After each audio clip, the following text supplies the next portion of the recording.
মই আসামৰ প্ৰাগজ্যোতিষ পৰিয়াখিলেদা মুছলমান উন্নয়ন পৰিষদৰ সভাপতি এছাহাগেলি দেৱান অসমৰ বিভিন্ন জাগাৰ ঠাইৰ পৰা বাঙালী মুছলমানক খেদিছে বা দিয়াখৰৰ নামত ডিটেনশ্যন কেম্পত নিবলৈ আৰম্ভ কৰিছে। এইবিলাক অশোভনীয় কাম। যিবিলাক মানুহক বৰপেটাৰ পৰা নিছে তেওঁলোকে 1951 চনত NRC আছে, তেওঁলোকক দিয়াখৰ দেখুৱাই দিছে। ফাইনেল NRCটো তেওঁলোকৰ নাম আছে। বাঙালী মুছলমানৰ কাৰণে যিটো অসুবিধা বুলি কৈ আছে অসমীয়া জাতিসত্তাই, এইটো ভুল ধাৰণা। বাঙালী মুছলমানে অসমীয়া জাতিসত্তাক পাৰিলে বহুত উপকাৰ কৰি আহিছে, অনুভৱ কৰা নাই। আৰু অনুভৱ কৰাৰ কাৰণে বাঙালী মুছলমান প্ৰস্তুত নহয়। এই বাঙালী মুছলমানক 1948 পৰা 1950 পৰ্যন্ত 2 বছৰ ৰাইটিং কৰি প্ৰায় 6 লক্ষ মানুহ বিতাড়িত কৰিছিল। তেওঁলোকে পূৰ্ব পাকিস্তানত যাই আশ্ৰিত হৈছিল। তেওঁলোকক আকৌ উভতাই অনা হ'ল 1950 চনৰ 8 অক্টোবৰত নেহৰু লেখত পেক্ট মাতি উভতাই আনিলে। তেওঁলোকক 1952 চনৰ 1957 চনৰ ভোটাৰ তালিকাত নাম নাই, 1951 চনৰ নাম নাই, তেওঁলোকে 61 চনত নাম হৈছে। সেইটো আসাম চুক্তিৰ 2 নম্বৰ দফামতে তেওঁলোকক 66 বেছি ইয়াৰ ধৰি ভিত্তিপ্ৰস্তৰ ধৰি তেওঁলোকক পাৰ্লিয়ামেণ্টত সংবিধান 368 ধাৰা সাপেক্ষে অনুমোদন কৰিছে। তেওঁলোকে citizen of India, regular citizen of India. গতিকে এইবিলাক মানুহক লৈ আজি আক্ৰমণ কৰা মানে দেখ কৰি এটা সংঘৰ্ষৰ ফালে আগবাঢ়িছে বুলি অনুভৱ কৰা হয়। এইটো যাতে হ'ব নোৱাৰে তাৰ কাৰণে চৰকাৰে ব্যৱস্থা ল'ব লাগে। আৰু এটা কথা, মন্দিৰত মাংস দিয়া এই চিষ্টেমটো ধৰা পৰে হিন্দু বিচাৰ নহয়। গতিকে সতৰ্ক হোৱা উচিত, চৰকাৰে সতৰ্ক হওক। আৰু যিবিলাক মানুহ এইবিলাক কৰি আছে আপোনালোকে সতৰ্ক হওক। আজি সংঘৰ্ষ এটা লাগিলে মুছলমানে মৰিব, হিন্দুও মৰিব, ট্ৰাইবেলো মৰিব, চবেই মৰিব। কিন্তু সেইদিন নাই যে আপুনি যি ইচ্ছা কৰিব তাকেই হ'ব, নহয়, যে প্ৰতিপক্ষ হৈ যাব পাৰে। সেইটো মই আহ্বান ৰাখোঁ আপোনালোকে যাতে এই অশুভ কামত লিপ্ত নহ'ব। বাঙালী মুছলমান আসামৰ কাৰণে সম্পদ। আপুনি কোনো বিশ্বৰ কোনো ইতিহাসবিদ কোনেও ক'ব নোৱাৰে। আৰু সেইটো মানে আপোনাৰ কমলেন্দু গুহক কৈছিল যে বাঙালী মুছলমান আসামৰ হাবিবন অটব্য অৰণ্য চাফা কৰাৰ কাৰণে মূল সম্পদ। তেওঁলোক অবিহনে এইটো সম্ভৱ নাছিল। মিলনেও কৈছিলে। আৰু আলফাৰ পৰেশ বৰুৱাই এইটো ঘোষণা কৰিছিল যে বাঙালী মুছলমান অসমৰ সেউজীয়া পথাৰৰ সৈনিক। গতিকে আজি কিয় এনে অত্যাচাৰ আৰম্ভ হৈছে, এইটো মই আহ্বান ৰাখোঁ। আপোনালোকে সুস্থিৰ হৈ আমাৰ প্ৰতি কোনো মনোমালিন্য ভাৱ নাৰাখিব।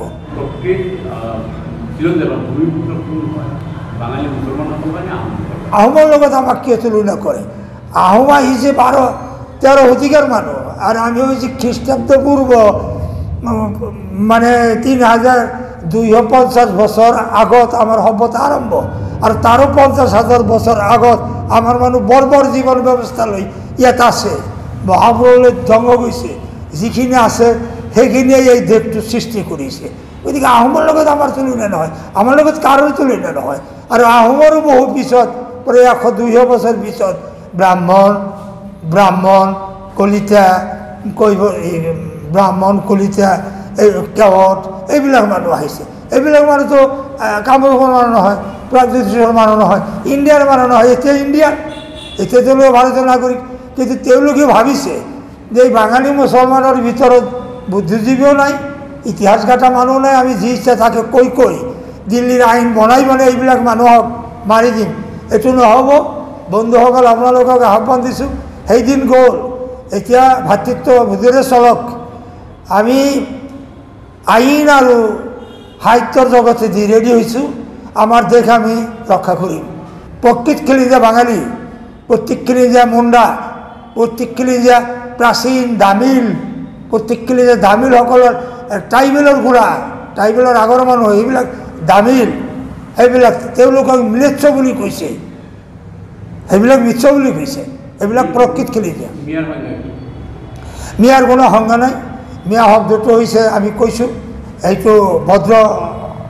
এইটো কৈছে মিয়া বনোৱাৰ অন্তৰালত এটা কথা মোৰ ধাৰণা হয়, সেইটো হ'ল অসমীয়া জাতিৰ যিটো সংজ্ঞা নোহোৱা হ'ল অসমীয়া ভাষা সংস্কৃতি যাব বুলি চিফ মিনিষ্টাৰ বিধানসভাই ক'ল তেওঁ ভয় খাইছে যে অসমীয়া যাব গতিকে মিয়া শব্দৰে যদি বাঙালী মুছলমানক বিচ্যুতি ঘটায় অসমীয়া বনাব পাৰি অসমীয়াৰ এটা সম্প্ৰদায় বনাব পাৰি মিয়া সেইকাৰণে বাঙালী মুছলমানৰ ভিতৰতো কিছু শিক্ষিত নিৰ্বোধ কিছু বেমাৰী মানুহক লগাইছে তেওঁলোকে এম এ ডক্টৰেট PhD এইবিলাক লয় মিয়া নামত PhD লোৱা বিশ্বৰ কথা আছে না এই যদি ইউনিভাৰ্চিটিত তেওঁলোকে মিয়া নামৰ PhD দিয়ে সেইবিলাক মানুহৰ কেনেকুৱা ইউনিভাৰ্চিটি প্ৰফেচাৰ অলপ দেখাৰ মন গৈছে কি ছাবজেক্টেৰ উপৰে দিয়ে মিয়া একটা শব্দ হল না ৰাস্তাৰ পৰা খুঁটি নি শব্দের উপরে PhD হয় নাকি এইবিলাক চলিছে এইবিলাক আর মই নকওঁ মিয়া বোলা কোনো বস্তু নহয় এইটো মানুহে কয় এটা উদাহরণ অলপ নিম্নমানৰ হয় যে গোড়াৰ ডিম ঠিক তেনেকুৱা একটা ডিম এৰ কোনো অৰ্থ নাই আৰ এইটো জাতি সম্প্ৰদায়েৰ নামত একটা শূন্য ডাঙৰ শূন্য নাই অসমের কোনো ভিত্তি নাই মানে অসমে নিজেই কৈছে আমি অসমে নহয় কিয় ভিত্তি থাকিব আর এইটো কৈছে মই তাৰিখ দি দিছোঁ এতিয়া অনলাইনে চাওক আপোনালোকে দিছপুৰত যাই চাওক ফাইলটো চালেই হ'ল চুক্তি ৰূপায়ণ মন্ত্ৰী ভূপেন্দ্ৰ বৰ্মন আছিল সেইটো মিটিং আছিল 30/9/2005 সেই তাৰিখে সেইটো হ'ল সিদ্ধান্ত হ'ল আমি অসমে নহয় ভিত্তি কেনেকৈ থাকিব ইউনিকোড নাম্বাৰ যেনিবা গৈছে ইউনিকোড নাম্বাৰ নাই বাঘা কেনেকৈ থাকিব আন্তৰ্জাতিকভাৱে ইয়াৰ পৰিচয় নাই বাঙালী অসমে লিখি দিয়েছে তেওঁলোকে ভিত্তি নাই এতিয়া আপুনি বাঙালী অসমে লিখি যদি অসমে থাকিব লাগে বা বাংলাদেশৰ পৰা যদি এই নো অবজেকশ্যন চাৰ্টিফিকেট আনি অসমীয়া বচাব লাগে তেনেহ'লে আপুনি অসমীয়া মাতৃভাষা কৈ আপুনি ক'ত যাব বিচাৰিছে আপুনি বুজক আপুনি অসমীয়া নে বাঙালী মুছলমান না আমি বাঙালী মুছলমান অসম বাঙালী অসমবাসী অসমীয়া নহয় না অসমীয়া অসম হ'লে আহোমৰ যদি নহয় সেইটো সাহিত্য সভাই ফাইনেল কৰক আমাকো মাতক যে অসমটো অসমৰ মাটিৰ অসম এইটো আহোমৰ ঐতিহ্যৰ অসম নহয় ওকে মানি ল'ম আৰু যেতিয়া ক'ব অসম অসমীয়াৰ আহোমক যে অসম অসমত থাকিব আহোমসকল অসমত থাকিব সেই উজনিত চিফ মিনিষ্টাৰে সেইটো সমৰ্থন দিয়ক বিধানসভাত আমি অসমীয়া কেনেকৈ হ'ম হিতেশ্বৰ বৰবৰুৱা যিজনে অসমীয়া সাহিত্য বনাইছে হিতেশ্বৰ বৰবৰুৱাই তেওঁ কৈ গৈছে যে আজি 1925 চনৰ 29 ডিচেম্বৰত জাতিটো সৃজন কৰিলে ইয়াৰ আগত পৃথিৱীতে অসমীয়া জাতি নাছিল এইটো সৃজন কৰা জাতি এইটো বিলুপ্ত হ'ব পাৰে আমাৰ মাজতে বিলুপ্ত নহয় যিকেইটা অসমীয়া আছে চলিব তেওঁলোকে